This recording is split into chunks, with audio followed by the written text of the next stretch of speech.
a deck of fortune reading cards, and they're supposed to be playing cards. It wasn't too bad. It was about $10. So with taxes, it's about $10.85. A practice known as cartomancy, using playing cards to read your fortune, is an ancient art and powerful divinatory tool. It predates all other forms of fortune telling with cards, even the tarot, and will take you on a fascinating path of self-discovery. So these are 52 illustrated playing cards. So let's open it up and see. So I have my little cutter here. So I think this is going to be helpful. Cutting tool. Yep, that was a lot faster. Alright, so it's like a little book. Open it and go. Ooh, very nice. So,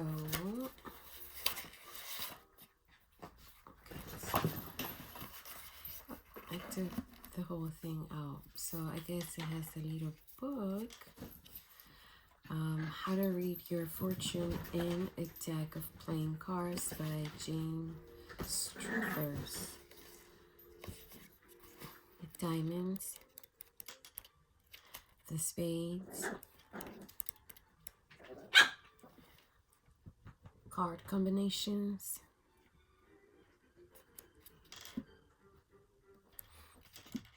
spreads, yes or no spread, 3-card spread, the wish spread, the magic square,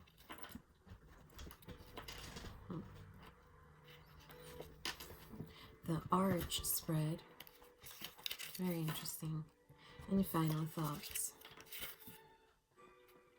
Okay. Ace. Oh, look at the box. So pretty.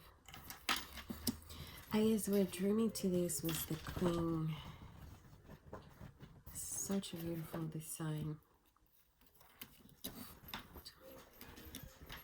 So, basically playing cards, right? So, like a thick deck. Let's see. They're super tiny. So 2.5 inches by almost 3.5, not quite. 3.5 tall, maybe a little bit less than 3.5 tall.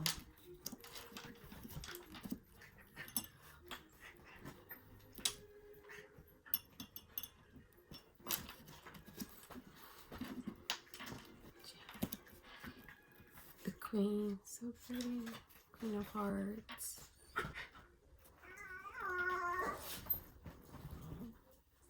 So I have to hold this.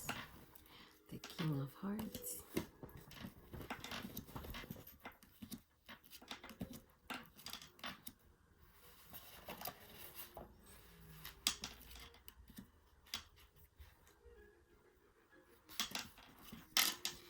Clubs.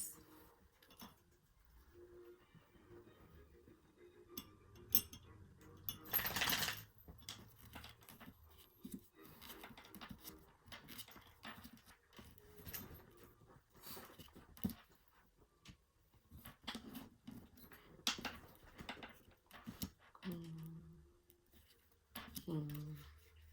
And the diamonds. I love the colors on these. It's such a beautiful purple. It matches the painting in the background. So pretty. I think I'm lucky to have found these. The Queen and the King.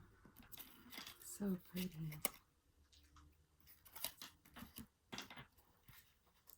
Alright, so the spades.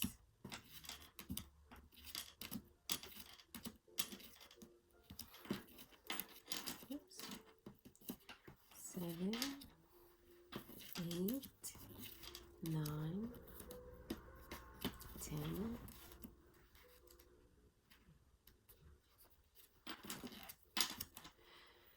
Queen and King. What is the advice for today? Oh, these are so tiny. I love them. So easy to shuffle, right?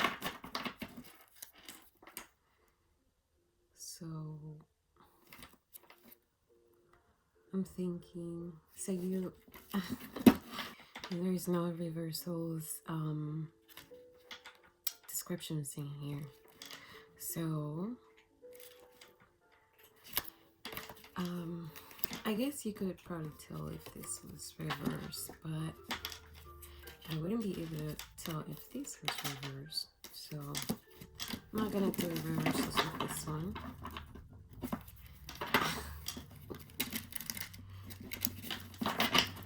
I'm thinking about these things.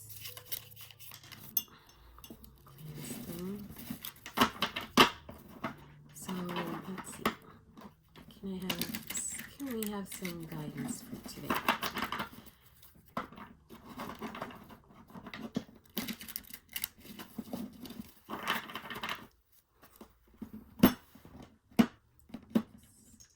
Ooh.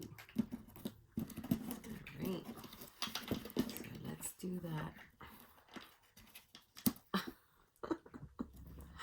Great. I didn't have to do all that shuffling, did I? I don't know why things like this happen to me. Alright, so let's find these in the game of chance. Alright, so it says, brace yourself for problems ahead. There could be arguments and disputes that leave you feeling anxious and unhappy, possibly even worried about what will happen next. There is the possibility of a rift in a relationship and maybe a separation.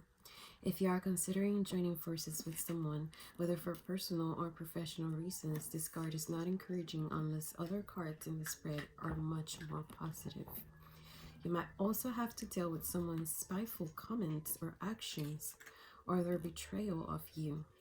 Do your best not to retaliate, because this card warns against taking revenge.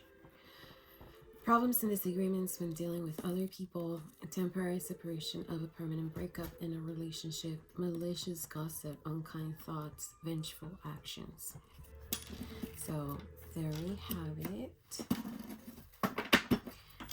Pretty little deck. So I will be trying some of the spreads in the book. I think this is a really good find for the price, $10. You can't really beat that. Cartomancy spreads, yes or no spread, 3-card spread. So the wish spread, will your wish come true? Here's how to find out. The magic square.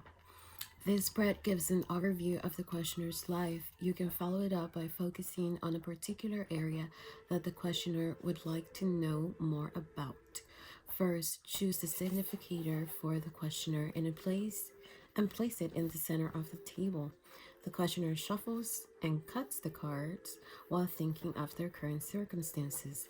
They deal out 9 cards in the order given here, with the final card covering the significator. You then interpret each card according to its position in the spread. All right, that's great. So this is interesting. Maybe it's a reminder for me personally to rethink the significator situation, because personally I have been reading without the significator, so it's a good reminder that it might be important to choose a significator card. So choosing a significator. A classic cartomancy technique is to choose a court card known as the significator that represents the questioner. Unless the instructions for the spread differ, you do these before dealing out the cards and leave the significator in the deck, which is then shuffled, cut, and dealt out as normal. When it appears, it highlights the area of the spread in which it falls. It isn't a negative sign if it doesn't appear. So there's more to read in love. It's the wish spread. You want to know if a wish will come true. The magic square. Okay, good. So, and then it gives an example of how to read it. And the arch spread. Here is a good follow-up to the magic square because it allows you to zero in on a specific area of life. After the questioner shuffles and cuts the deck as usual, you lay out the cards as shown and then interpret them by combining the meaning of each card with that of its position in the spread. So here's an example. Scott was worried about his marriage. He felt the magic had gone out of it. His question was, what's gone wrong between us? So it goes into detail on how to interpret each card according to where it is. So we got the background, the heart of the matter, what to avoid, the potential, what to consider, and the outcome. So a very nice 6 card spread. So if the cards have stopped being accurate or they seem contaminated after a difficult reading, it's easy to clean their energy. Hold the deck between your palms and imagine it being bathed in healing, cleansing light. Repeat these if necessary. You can do these on a regular basis if you wish. So that is to cleanse the energy. So, well, wonderful little deck. Thank you very much. Well, thank you, my friends. Have a wonderful day or night.